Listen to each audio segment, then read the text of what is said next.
No solo París bien vale una misa, también los 15 años que llevo trabajando en mis blogs. Y busco una fórmula para presentarlos, aunque ya lo he hecho parcialmente en, en un espacio. Y busque a la vez convertirlo en libro. Para los pocos frecuentes a este espacio, eh, a mis cosas, eh, no hay que presentar a mi abuelo, a quien llamo Belarmo. Bueno, le decían sus amigos, le decían Belarmo. Y deberían estar aquí Oscar de Pablo y Juan Manuel Aurrecoechea ayudándome. Y también Selena Chávez Luna. Piru, eh, de momento estamos probando. Así que perdónenme quienes han escuchado montones de veces este inicio, eh, que aquí llamo algo como un prólogo. De joven dejé creer a los amigos que en cualquier momento me presentaría con una novela. Luego fui puerta por puerta deshaciendo el enredo.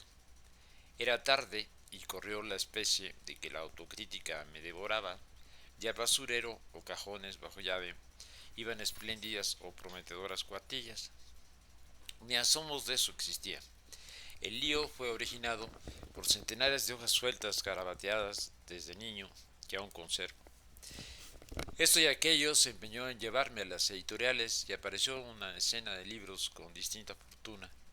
Había una porción de buenas cosas allí, como en las roscas de reyes del pan de cada día, donde colaba la vocación de cronista, de modo que las patronales se encontraban súbitamente mordiendo al santo niño y cargaban a paraguasos contra mi persona. Al reunirse, la pedacería tenía cierta correspondencia, y en casa iba creciendo lo que al decir de Juan no pretendía narrar sino entender. Lo hacía gracias al prodigioso don de las palabras, persiguiéndose unas a otras sin un continente yo capaz de apresarlas, revelaban el mundo a mi alrededor. Hoy, estas y aquellas gritan por un lugar a propósito, no importa si las atestiguan o tiran a locas. Juan contempla y echa lazos. Le tiene sin cuidado si el asunto termina con pastas y lomo. Lo que vale es nuestro paseo por la calzada de los misterios. A los 30 años, dos amigos seguimos en el prólogo, en la suerte del prólogo. A los 30 años, dos amigos, padre e hijo, me lanzaron desnudo al ruedo encargándome el suplemento de un diario nacional. Para hacer las 10 páginas semanales no me quedó sino cronicar mis días. Bailes, idas al cine, paseos con los hijos. Era genial. Y así estimé cuánto partido podía sacársele a textos más o menos breves que no respetaban las reglas. Sigo aquí ese camino desde 2006 para hallar una salida. Blogs o cuadernos, según los llamo. Están hechos con viñetas, crónicas, diarios, que saltan de tiempo y espacio y tratan muy diversos temas, históricos, sociales, personales. Ahora hago una selección para que no queden inéditos, a pesar de los y las lectoras cuyas visitas durante una época se contaron por miles, aprovechando el estacionario eco virtual. Es una probada que remite a los propios cuadernos para ver el todo, de dónde sale esto, pique el link, y ahí va un link. Bueno, claro que la calzada de los misterios existe. Está al norte, dentro del valle principal, en nuestro gigantón urbano, y fue levantada sobre una que por ese rumbo unía a Tenochtitlan con tierra firme. Y hago una siguiente aclaración ahí también, ahí mismo. Hay también videitos en YouTube donde agrego lo que sería engorroso volver letra. Aquí debería ir, y tal vez irá, si consigo editarlo, una presentación que me hizo Oscar de Pablo, muy generosa y que convocaba, ¿no? O sea, que llamaba a la gente a que me leyera y lo hace de la mejor manera. Y sigo leyendo. Eh, este sería el capítulo uno, y vamos siempre a, ya dije, viñetas, fragmentos de diarios y crónicas. A pie por el camino, mi compadre Agustín y yo no nos cansamos de dar las gracias a la fragancia de la hierba alta, jugosa, en la que pareciera no caber un tallo más, y a sus verdes suaves por el sol, siempre padre, y aquí en un papel distinto a los muchos que decidió y no hacer en nuestro gigantón urbano. Padre Sol y Madre Tierra, sabemos ahora, envueltos por ella de su prodigalidad. O los géneros deben intercambiarse entre ellos, pienso recordando una milenaria leyenda de las naciones muy al norte de estos lugares, donde la luna, por ejemplo, era la tea de un celoso amante.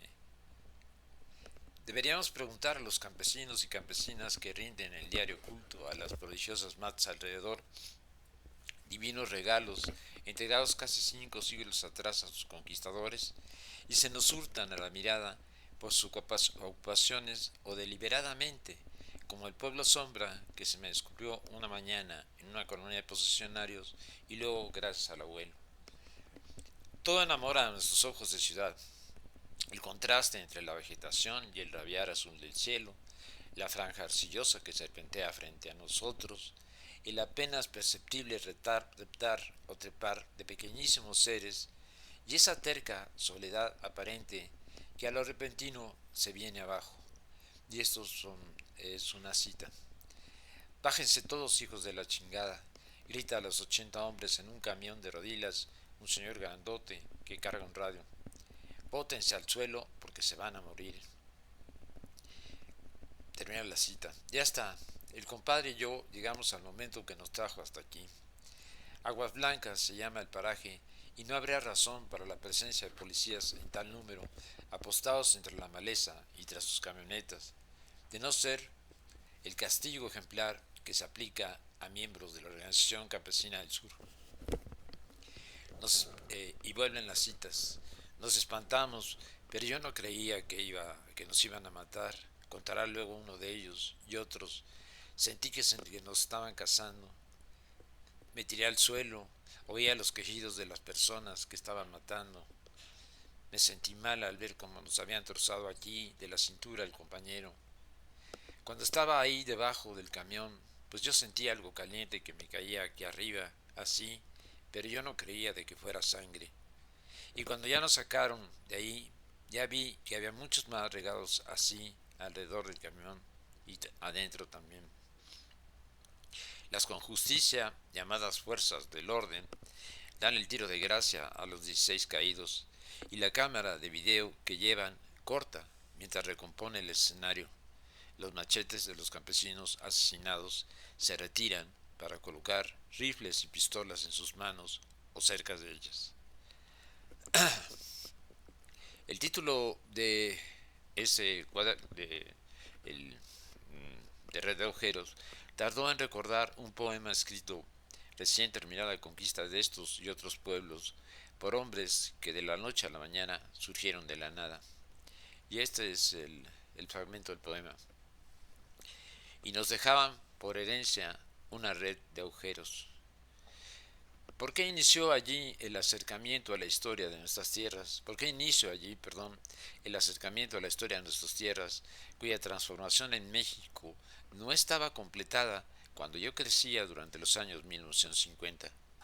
Tal vez hay una o dos explicaciones más o menos plausibles que daré luego, digamos, introduciendo al humor. La corte de medianoche. Igualitito que en la obra cumbre del último gran poeta en lengua irlandesa, duermo plácidamente y el reclamo de una metálica voz me despierta. Tú, vago, ¿qué haces ahí cuando la más digna corte jamás reunida espera para juzgarte? Claro, no estoy en el lomo de un río, a la manera del campesino en el poema, sino sobre la cama, y no es una monstruosa mujer de mirada sangrienta quien amonesta, sino el grillo, 1,60 m de altura, pecho echado pa'lante y ojos de capulín. Comadre, le digo harto contento al verlo tras casi 40 años. No te hagas baboso y jálale. ¿Y ahora? Que nos juntamos para darte por todo. ¿A mí? Alcanzo a preguntar antes de que, como soñando, aparezcan en un castillo cuyas troneras echan humo fabril. Frente a nosotros, el abuelo, Filiberto, una de las muchachas que no murió en 1524, Brian O'Donnell, la niña coja por un bombardeo, el niño de piedra Siux, los pequeños cuyos ojos vaciaron píos monjes camino a Jerusalén, Gila, puber negra del río Níger, a quien en el siglo XIII dieron como amante esclava, Dersu Tzala, cazador de los bosques siberianos chinos, Zambi, madre que es al sur hindú hace 1000 años, Pepe Llagos y Dossi, nacidos en una cuenca minera casi sobre los picos de Europa, Felicitas, Marena el Jarocho, en gigantescas representaciones se sientan a una mesa sobre lo alto. En la multitud alrededor hay muchos rostros conocidos y el resto tiene un impreciso aire familiar. Acostumbrado a los escenarios con miles de protagonistas, el abuelo no necesita forzar la voz para que se escuche a través del eco profundo en el fantástico lugar. Mira, dice extendiendo la mano en un movimiento circular, te nos dimos, tan diversos en tiempo y espacio, y tan íntimos como deseabas. Ya has traicionado nuestra confianza.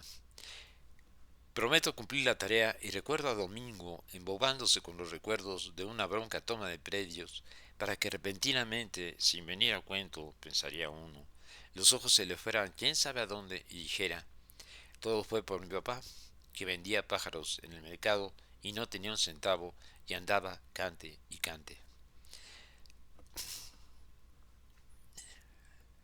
Eh, de lo siguiente se llama La Crónica Interminable, título que encontraremos varias veces, y cito, un, es un cito, a Comisión Permanente de Seguridad de la Sociedad de las Naciones, Ginebra.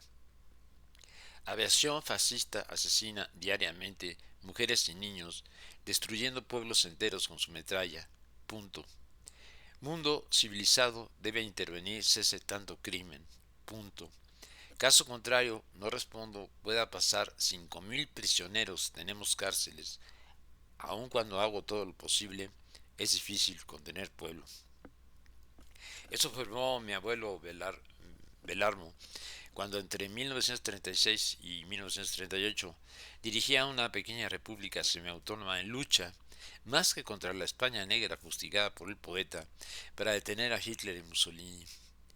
Murió en 1950 y medio siglo después vino a vivir conmigo para cuidar el libro que escribía sobre aquellos asuntos. Hoy, cuando inicia la crisis civilizatoria que con suerte puede llevarnos a sociedades más solidarias, libres, equitativas, emprendemos juntos una aventura rumbo a pasado y presente, ayudando según nuestras fuerzas. Iniciamos por el año 1492, que Belarmo gusta llamar del Maléfico, para saltar después según se necesite. Colón trepa a sus carabelas, pequeñas naves casi recién nacidas entre portugueses, y gracias a los marinos que andan hace mucho el Mar del Norte, y no sabe quiénes operan la obra en secreto, sin darse cuenta, bien a bien, de sus consecuencias. Simplifico extraordinariamente los hechos para un mejor entendimiento, porque nada es comprensible en la cristiandad latina o Europa occidental sin el papado y otros grandes agentes. 5 exactos siglos más tarde, alguien escribiría en infame tono melodramático: en tiempos muy antiguos existió un gigante guerrero, triunfante, dominador. Un día, fatigado, se detuvo, aturdido, torturado, fue dado por muerto, encadenado por múltiples amos. Entonces, el gigante fraguó su plan: recuperar sus fuerzas y partir hacia la conquista del mundo. El gigante era Europa. ¿De qué hablas, güey? Pensé apenas leer a ese alguien que pronto codirigiría el Banco Central Europeo. Tu guerrero nació poco a poco en los 8 siglos maniqueamente llamados medievales, y lo de gigante y dominador cuéntaselo a tu abuela, pues se echa al océano ahora porque no puede con el Islam, quien le cierra las puertas a China, esplendor de esplendores que todos procuran. Y corrieron con altísima fortuna si pensamos en, entre comillas, América, continente inconcebible para ustedes. De otra manera, ni en jarras la magna obra. A cualquiera se le ocurre tomar un cálculo simplón sobre nuestra esfera terráquea. Era 3 veces mayor. Neta, no por nada, Portugal echó a patadas al almirante. En fin, eso y bastante más se permitirá a su cultura para adulterar la visión de un mundo que depredará a ritmos escalofriantes para el mismísimo ángel caído. Espera, te pongo un mapa. Sigo despotricando contra Monsieur Mentira, como deberían llamarlo. ¿Sufriste mareos? Porque esa obra cartográfica tiene como eje China y no tu continente, como empezará a suceder unas décadas tras los viajes del aventurero genovés alias Don Cristóbal. Menudo truco. Desde ese momento y sin faltar minuto susurran al planeta el centro de la Tierra somos nosotros. Por el mapa que se va a imponer muy poco después de la conquista, que es el que vemos todos los días desde entonces, es decir, con eje en el meridiano de Greenwich. Grito 2014. Noche del mexicano grito y al barrio, como llamo a mi cuenta depurada en FB durante 9 años, para no vérmelas con la parte del país que desprecio, lo pone furibundo la fecha reglamentaria y está casi vacío. David, en esa los cohetes son K-47. Dani, vivan los hoteles de Tlalpan. Ah, no, vea. Yo estoy al helado con la canción que buenas razones trajeron hoy. Pregunto a la Dani en el Hotel de Paso en Tlalpan si su grito no fue mera oportunidad para una de las geniales declaraciones que acostumbra. ¿La conocen ya? Dani, Obi, Itzel y yo aprovechamos para bromear. Foto que una agradecida carnalita nos acaba de tomar. Y la foto es un meme eh, muy famoso esos días en los que dice Viva México y hay una mujer con las piernas abiertas y sin rasurar a cuyo fondo aparece el rostro de un hombre y así parece que este tiene bigotes.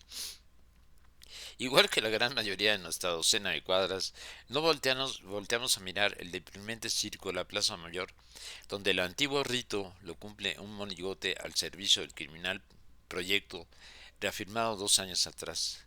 Entonces alguien sube esto y es un collage de fotografías de esa tarde en el zócalo de la ciudad en que los policías esculcan a niños y niñas incluso entre las piernas. Y tiene una leyenda al pie, ese collage. ¿Cuánto miedo se le debe tener a un pueblo para hacer algo como esto? Argelia en los 1950, pregunto para los demás y para mí, ¿en verdad están cagados de miedo? Sí, de sí mismos, de lo que están preparados a hacer a la menor provocación. Justo 10 días después, el país da el brutal salto en la nada que puede conducirlo a la nueva utopía, es decir, la noche yubala. Entre un dolor y una esperanza que no conocía, en noviembre el azar me lleva por primera vez a Cuba y encuentro la más espléndida experiencia imaginable en promoción de cultura comunitaria. El alimento a los sueños es tal que rindo a la ¿me perdonas? Según la llamaré pronto. La mujer de otro país por quien suspiro desde un año atrás. Lo hago al modo de un viejo en procura de una hermosísima joven, imposible, se diría, y para un amor platónico que repentinamente anuncia pasar a algo más. El día 7, fin del encuentro en el cual coincidimos. Los organizadores nos premian con la música de uno de los miles geniales grupos cubanos. Interpretan algo famoso que dice, te perdono todo menos el beso que me diste. Cuando la canción acaba, ella dice la frase que termina bautizándola. ¿Me perdonas?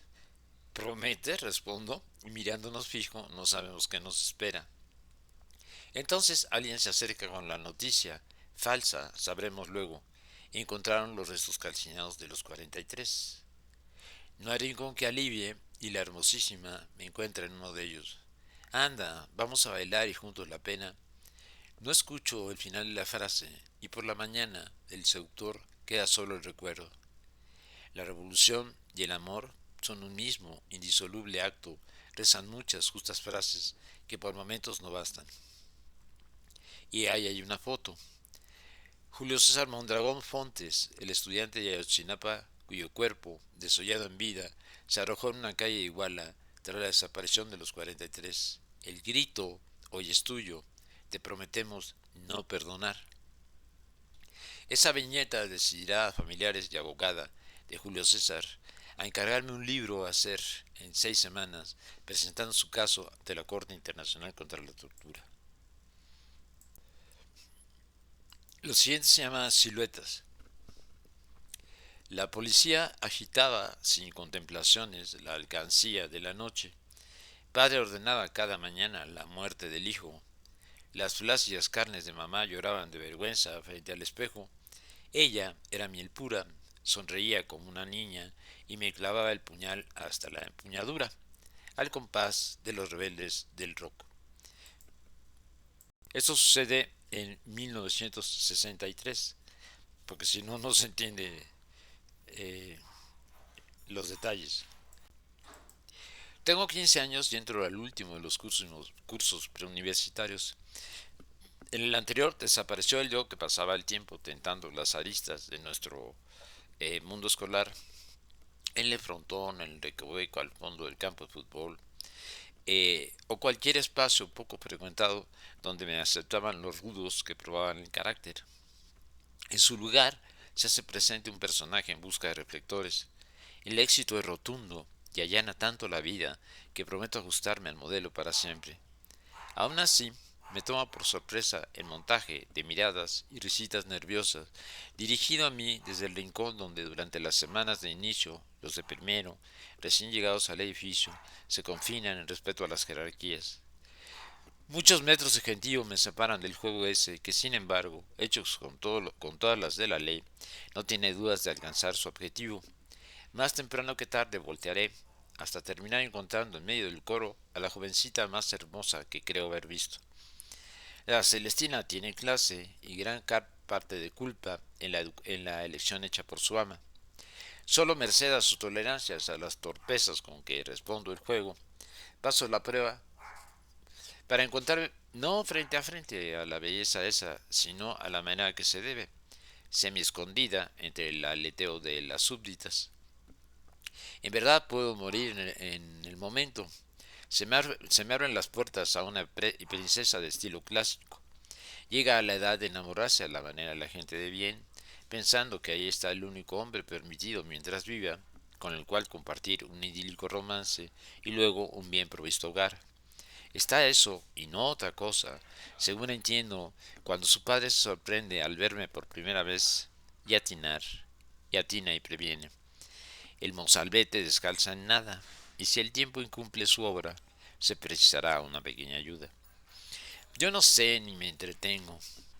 La vida ha sido muchas cosas y entre otras dolor que no merece tratarse al paso.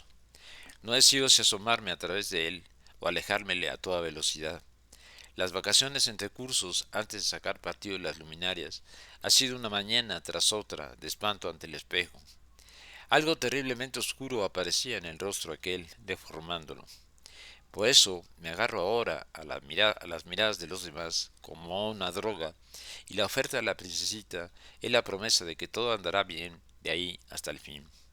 Andará bien entre el desastre general. La frase suena gorda, pero me parece justa, y el título de la historia viene de ahí.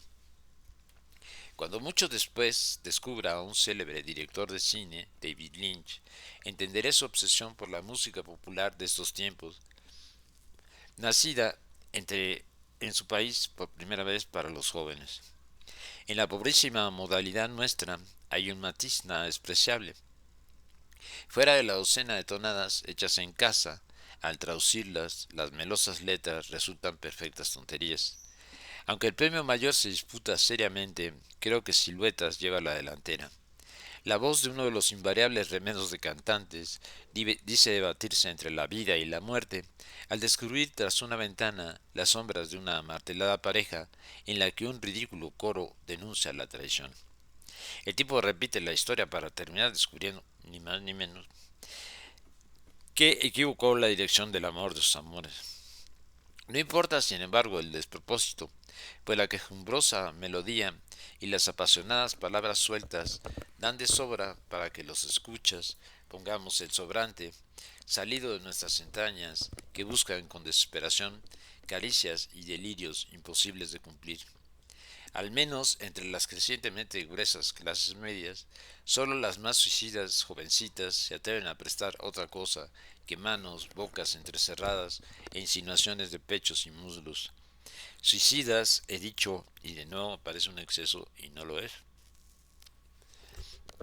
A mis ojos nadie lo ejemplifica mejor que la hija de la peluquera del barrio. Una mañana veo a quien fue una niñita disfrutar mi sonrojo, exhibiendo, antes que un par de espléndidos pechos, una sonrisa de reto e invitación. Meses después, el vecindario masculino pulula por la esquina, a la cual se abre el salón de belleza, desde donde la madre de ella se asoma con un matamoscas. Al poco creo que la mujer se salió con la suya, solo para descubrirle a punto del infarto por el fracaso de deshacerse del rey, cuya presencia basta para alejar a los competidores. La señora da inútiles voces, la pareja se cansa de escucharla y se aleja abrazada por la cintura. Pasará un año para ver a la joven con un bulto en el vientre, todavía envalentonada, y otro para que sus alardeos se vuelvan triste mansedumbre, sentada en el escalón del negocio con la criatura y vagos vestigios de sus encantos de cometa. Mientras nuestras baladitas languidecen, suspiros, chorritos de miel de maple, y a miles las nudilleras, las botas, las cadenas, los bates y una que otra pistola se disputan lo mismo, una fiesta y una mirada. Para morir iguales es lo siguiente, que también es un título que se repite. Eh, de plumbago, sin amenazas, las nubes casi al alcance de la mano corren rápidas en el día que suda sobre el caserío, donde la sal del mar, hace 4 siglos estampa su huella. Por la vía del tren, entre un millar de paisanos en la laraca, dos costeñas maduras, firmes, desparpajadas, se regodean en los gritos. Huevo de gallina, no de granja. En Espinal hay hombres, no chingaderas. Refiriéndose al hombre pequeñito, de voz aflautada, que acaba de salir de prisión y encabeza la marcha, Demetrio Vallejo.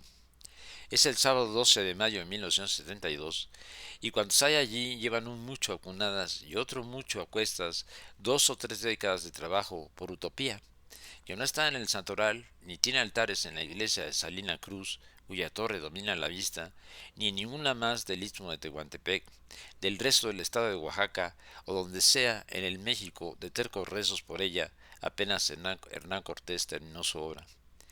A comienzos de 1959, ese par de mujeres, sin duda, estaba entre quienes defendían del ejército el local sindicato ferrocarrilero, cabeza del gran esfuerzo de trabajadoras y trabajadores por deshacerse del monstruoso aparato corporativo construido para ellos.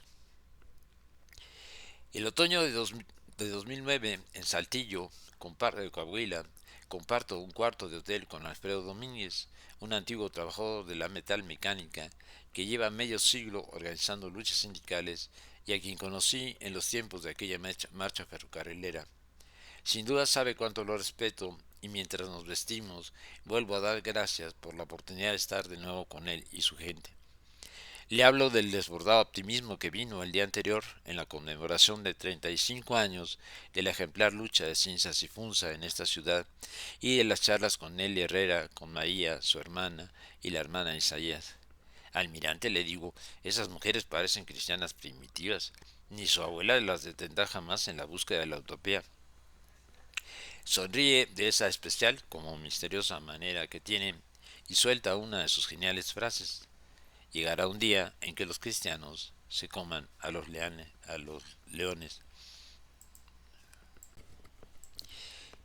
En el ancestral universo secreto del pueblo y dentro de la revolución que para 1890 está en curso, van nuevos modos de pensar, lenguajes, actitudes, geografías que el poder político y económico no descifra y que a veces no advierte siquiera. Ese es el universo el que da sentido al monstruo, como el franquismo provincial llamó a Belarmo. quien se moverá por sus vericuetos, como muy pocos, en uso de las virtudes y ventajas del pueblo culto, surgiendo desde la nada exclusivamente si necesita, para mejor tomar de sorpresa a sus enemigos. Pueblo sombra, pues, tanto más cazador furtivo, cuanto más se lo cree incapaz de algo distinto, a tenderse en el suelo pensando en la mortalidad del cangrejo.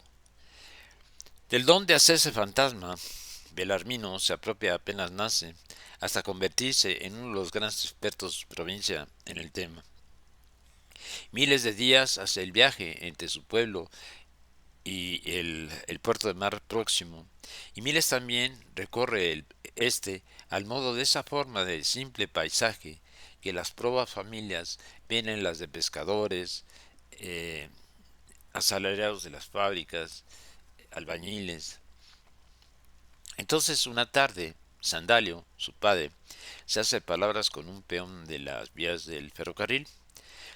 Ambos se lían a golpes y él lleva las de perder hasta que el otro da en tierra repentinamente. Al caer queda a la vista el futuro Belarmo, con la más grande piedra que le permite coger sus 9 o 10 años de edad, con la cual tundió al insolente. Y es que el niño tiene ya aprendido de sobra el arte de la transfiguración. Bien lo sabrá la autoridad cuando tras la huelga general de 1917 lo busque sin éxito en la suerte de trampa que parece la cuenca minera, gran escenario de su historia. El siguiente título es, el año es 1982. 1982 es la fecha, dije, y me expliqué muy a medias. Se declara el Año Internacional de Movilización para la imposición de sanciones contra Sudáfrica y nace el nuevo, mi hijo pequeño, cría, como le llamo, donde poco tiempo atrás ella, su madre, no estaba ya. Un departamento que él y yo volvemos a habitar, él, el hijo mayor, y yo volvemos a habitar, aunque no registro entre medio otra dirección nuestra. Israel avanza hasta el Líbano y masacra a los palestinos de Sabra y Chatila, y en Chile asesinan a Eduardo Frei, antiguo socio de Pinochet, consolidando la dictadura militar. Elocuentemente, por 2 meses, Centroamérica parece pacificarse. Guatemala sufre la masacre de los josefinos. Mi papá y mamá, que volvieron a sus tierras, apenas ahora están tranquilos, pues fracasó el golpe de Estado. Estados Unidos detona la bomba atómica número 978, fallece Brezhnev, asoma la perestroika y China vive todavía los recamodos tras desaparecer Mao. En México había una gran transformación popular en proceso, estoy seguro, y todo se desmorona con la llegada de los cleptócratas al poder. Dos monumentales batallas se libran simultáneamente, advertí a ustedes, y escribí, devora la pequeña, inerme humanidad prendida a su pecho, refiriéndome a una vecina. ¿Recuerda? Subrayo el una, pues tengo muchas, en esa universidad donde curso varios posgrados simultáneos y dicto conferencias sin palabras para aquellas, para quienes por algunas horas dejan a sus hijos conmigo, y para estos. Mis crías asisten a clases muy distintas que ofrecen uno, la azotea y el ritmo de la tierra, cuyo pulso se revela gracias a ellas. Puedo seguir así ambas guerras. Del exterior dan puntual informe a mis amigos, continuando cada uno a su manera el destino común. Lo demás, días y almas adentro, se narran a la vista. A veces voy de paseo con los enanos a mostrarles nuestra ciudad en clave que una activa década me descubrió. Cierto, ya no consigo seguir su crecimiento, perdiendo entonces fenómenos grotescos, como en las nuevas colonias aspiracionales. Nos congelo en la imagen y traigo a él, la cría mayor, a esa misma sillita de bebé con colgajos, donde una mañana la paz se le enturbiaba y con los ojos descubrió cómo me había marchado sentado ahí, pues tecleaba mi máquina a escribir. Flotó por primera vez desde hace mucho, ahora tan a solas como puede estarse, hasta que halló una escoba barriendo, agua al chorrear, ollas cuya crepitación hablaba de mil cosas. Se volvió a posar, desazonado por el descubrimiento. En otras aclaro ahí, ¿no? Él y el nuevo son mis crías, como me gusta decirles, porque en el nombre del Padre se han cometido los peores pecados.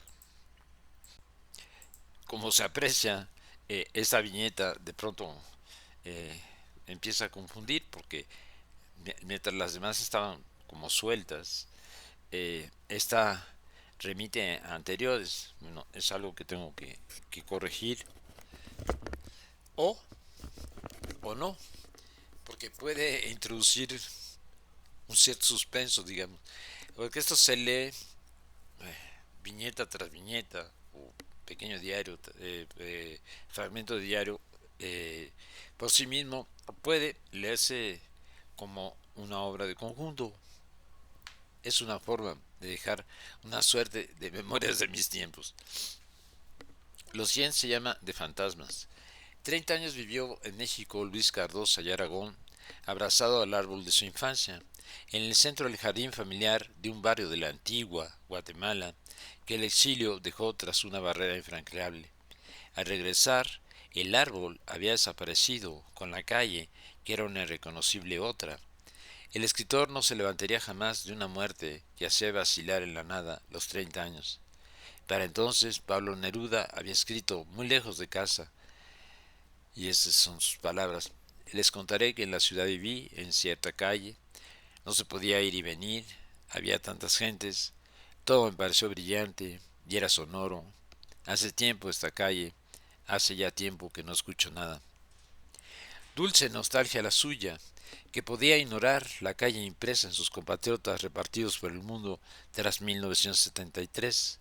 Vuelta, silencio y horror, y dolor, perdón. Más de 3 décadas atrás, Víctor Serge se paseaba por el bullicio de una noche en la Alameda Central de la Ciudad de México, y entre la reposada, sonriente feria de familias que se le venían una y otra vez las estampas del último en la serie de exilios que era su vida, y el reclamo de los rostros de los compañeros que quedaron en la Francia ocupada por la Alemania nazi. Yo no sabía nada de Cardosa, de Neruda, de Serge, cuando en los 1950 crecía en aquella misma ciudad entre dos padres que no abrían la boca para hablar de la guerra civil española, sino cuando se trataba de aligerar el drama, y sin embargo estaban y no en la casita de 2 pisos donde nos criaban. Mamá se afanaba cada mañana en recoger hasta la última mota de polvo en la sala, el comedor, lo que pomposamente llamábamos biblioteca. Me obsesionaba su estampa desdibujándose a lo fantasma.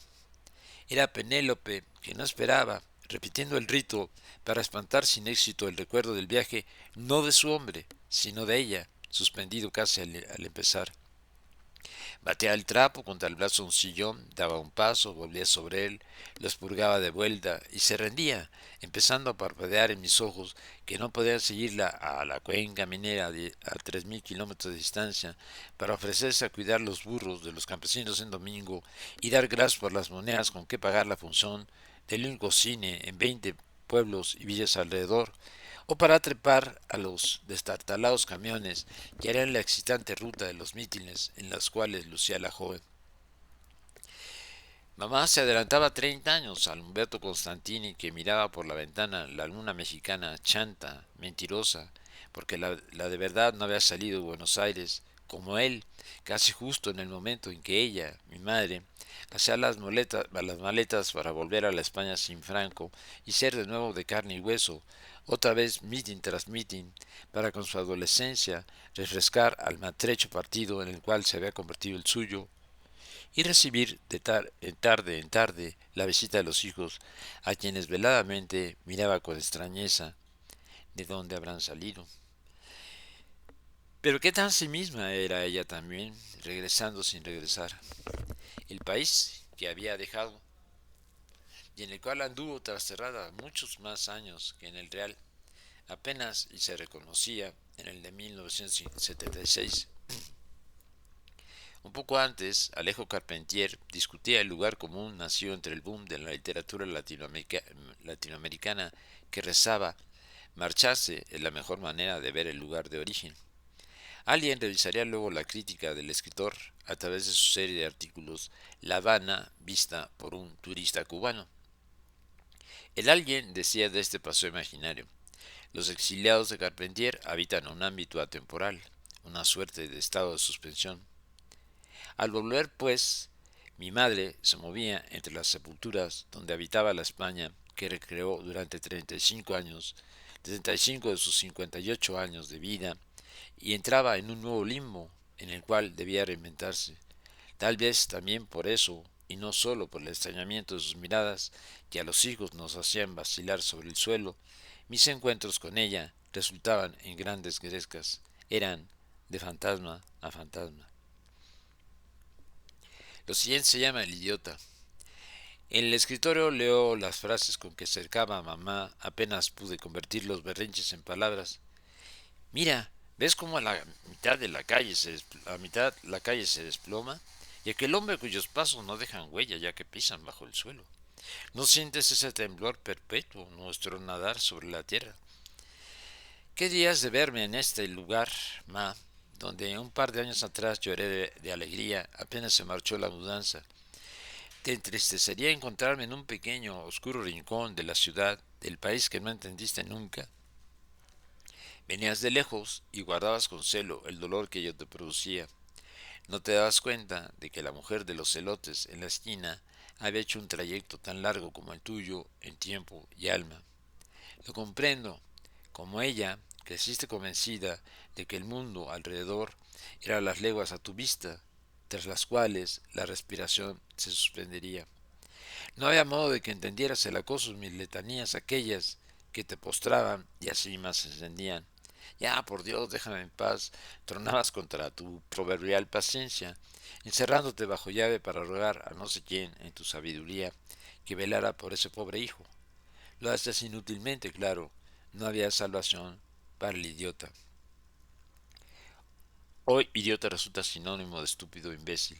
Antes se refería a los tontos o tontas de los pueblos. La crónica interminable, y ahí vuelvo a la crónica interminable, y voy a leer un trozo más porque ya me cansé. Pero lo esencial, Belarmo y yo buscamos al pueblo llano, y al ir al pasado nos cuesta trabajo encontrarlo. Se registran reyes, princesas, guerreros majestuosos, y nunca, como advirtió un poema, a campesinos, albañiles, simples soldados, y quienes también aran y a su vez cocinan, cuidan niños, etc., y son objeto predilecto para cobrar cualquier cosa, vejándolas. En tales circunstancias cuesta mucho dar con la negritud africana. ¿Hay otra? Empieza un diálogo con el abuelo. ¿Y los millones llevados lejos por el tráfico esclavo? Seguimos entonces al león el africano, que hacia 1492 justamente fue expulsado de Granada, la tierra donde nacieron muchos antecesores suyos. Musulmán, atravesó desiertos hasta alcanzar Tumbuctú. Un alto. Si voy a traerlos de aquí para allá, debo cuidar que no se extravíen lectores y lectoras. Eso es ese hombre a quien vemos pertenece a familias cuyos antecesores habitaron por hasta 7 siglos al Andalus, una entidad político, cultural y religiosa que ocupa el sur de la península ibérica. Después les llamarán árabes, y en realidad son bereberes, como se nombran los pueblos norafricanos convertidos al Islam, cuando Mahoma hizo la más sorprendente campaña para extender su fe, creando nuevas sociedades. León representa, pues, a este lado occidental espléndido, lo mismo en África que en Europa, que empieza a opacarse debido a los asaltos de la cristiandad comandada por un Vaticano cada vez más inmortal. Recuerdo al paso que en mi juventud, cuando se hacía referencia al lugar más lejano e inhóspito, decíamos: eso está en Timbuktu, mal nombrando a esa ciudad ante la cual nos traje. Bueno, paro allí.